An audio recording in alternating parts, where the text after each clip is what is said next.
பிறக்கிற குழந்தைலாம் பிரச்சனை இருக்குதுங்கிற. என்ன குடிமை பண்ணி அங்க நீ மாவட்ட ஆட்சியில இருந்து என்ன வேலை செய்வ? என்ன வேலை செய்வ? உனக்கு ஆடு மாடு மேய்க்க முடியல, வேளாண்மை செய்து இழிவா இருக்குன்னா வெளியேறிப்போ. அதுக்காக அவனை என்ன போய் மேய்க்க சொல்றன்ற?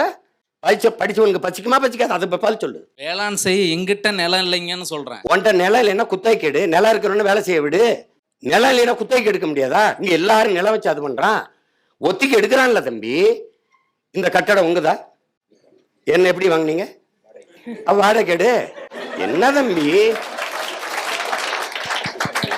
சாதி எங்கில்ல?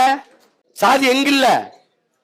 ஆட்சியாளனே சாதி பார்த்தானே இடம் கொடுக்குறான். அப்புறம் என்ன சாதி எங்க இருக்குது? உன் சிந்தனையில இருக்குது. உன் சிந்தனையில இருக்கு. நீ வந்து அதை முதல்ல அழிக்கணும். உன் சிந்தனையில இருக்கிற அழுக்கு அதை நீ தொடக்கணும். செய்யற வேலையில இல்ல.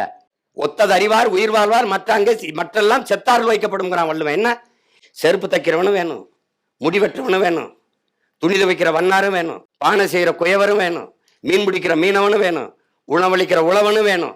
இது எல்லாம் சேர்ந்துதான்டா சமூகம். இதை ஒருத்தன் தாழ்ந்தவன வீழ்ந்தவன இல்லடா. ஒத்தது அறிவார் உயிர் வாழ்வார் மற்றெல்லாம் செத்தார்கள் வைக்கப்படுங்கிறான் வள்ளுவன். 2000 நான் படிக்காம ஊருக்கு போய் குலத்தொழில் செய்யணும்ன்றீங்களா? ஏய் டேய் தம்பி, இப்ப நீ IAS IPS ஆகிறது உங்க குலத்தொழில? அப்படியே IAS IPS அப்படி போவியா தம்பி? வேளாண்மை தொழில் அல்ல தம்பி, வாழ்க்கை முறை, வாழ்க்கை நீ கலாச்சாரம், பண்பாடு. இங்க பாரு, ஏன் தொழில் இல்லைன்னா, தாய் குழந்தைக்கு பால் ஊட்டுறது எப்படி தொழில் இல்லையோ அப்படி பூமி தாய் தன் பிள்ளைகளுக்கு சோறு ஊட்டுறது தொழில் இல்லை. வேளாண்மை என்பது வாழ்வியல் முறைடா தம்பி. டேய் அப்படி சொல்லாத. உனக்கு பிடிக்கலைன்னா விட்டு குலத்தொழில்னு சொல்லாத. அது குலத்தொழில் இல்ல, குல தெய்வத்தின் தொழில். அதை புரிஞ்சுட்டு பேசு. வேளாண்மை என்பது உலகத்துக்கு உணவு நிற்கிற தெய்வத்தின் தொழில்.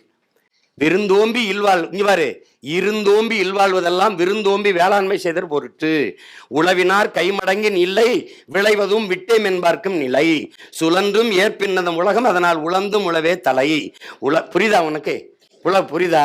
அப்புறம் உழுவார் உலகிற்கானே அட்டாற்றாது எழுவாரை எல்லாம் பொறுத்து. இதை விடலாம் உழவின் பெருமையை உனக்கு கற்பிக்க முடியாது. உலகத்தில் சிறந்தது, உலகத்திலே உயர்ந்த சாதின்னு ஒருத்தன் இருக்கிறான்னா, உழுது விளைய வச்சு உலக உயிர்களுக்கு பசிக்கு சோறுறான்டா, அவன் தான் உலகத்திலே உயர்ந்த சாதி. நீ என்னம்மா என்ன குலத்தொழில் செய்வற? சாமி நீ செய்யாத, நாங்க செஞ்சுக்கிறோம், ஆனா நீ சாப்பிடக்கூடாது.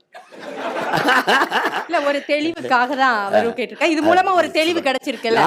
அந்த கேள்வியை வெளிப்படையா அவர் கேட்டிருக்காரு. அந்த துணிச்சலுக்கு மருத்துவரும் வேணும், ஆட்சியரும் வேணும், உயர் காவல்துறையும் வேணும், நீதிபதியும் வேணும். ஆனால்